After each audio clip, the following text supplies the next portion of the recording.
I'm at EuroPCR, but I'm actually talking about a paper that's coming up in actually the May issue of the JACC Cardiovascular Interventions. It's an editorial comment, the minimalist approach for transcatheter aortic valve replacement in high-risk patients. And Dr. Danny Tavr from Washington Hospital Center in Washington, D.C., co-author of this particular editorial. This starts from something that was some work from Dr. Curbier's group, correct? What was his approach, and let's talk about your comment. But first, Dr. Curbier's work. Nowadays, we are 10 years after the first in men Tavr procedure performed under local anesthesia. At the beginning, people were trying to find a solution to the high-risk patients with a less invasive procedure that will not involve doing a cardiopulmonary bypass, will not involve touching the ascending aorta, will not involve splitting the ribs, and also maybe to not involve general anesthesia.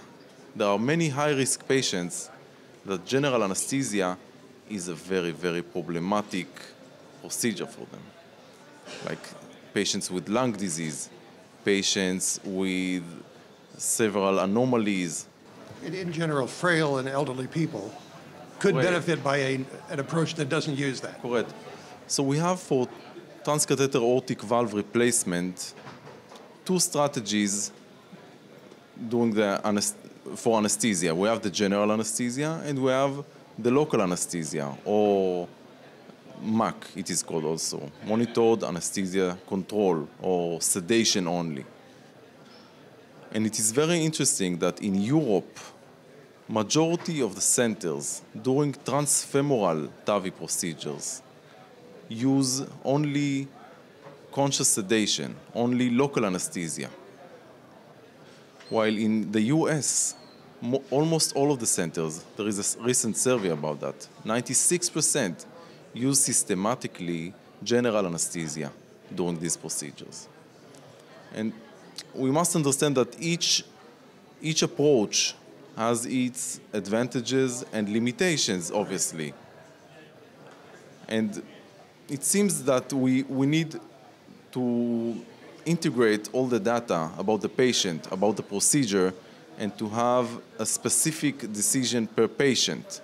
In terms of clinical message, what do you think in the United States cardiologists should learn, if anything, at this point in time, based on the data from what they're working on here in Europe?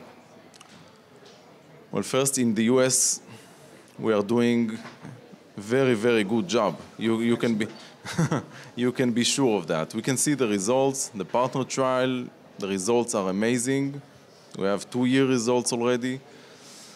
It is all fine-tuning now, it seems, with that. But it's also important.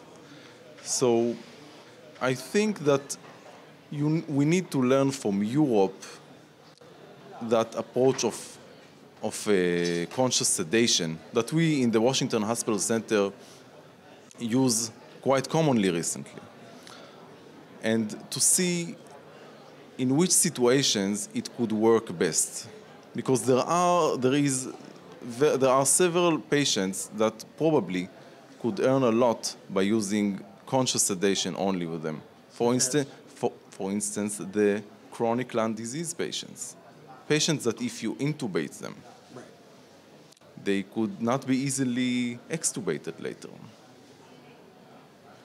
And other patients as well. So at the present time, read the paper is one of the first things people can do. Go to JACC Interventions, the Professor Curbier paper is there, and Dr. Tavr's comment, and look for yourself, look at the data that is available, and then see if it's time to consider some changes.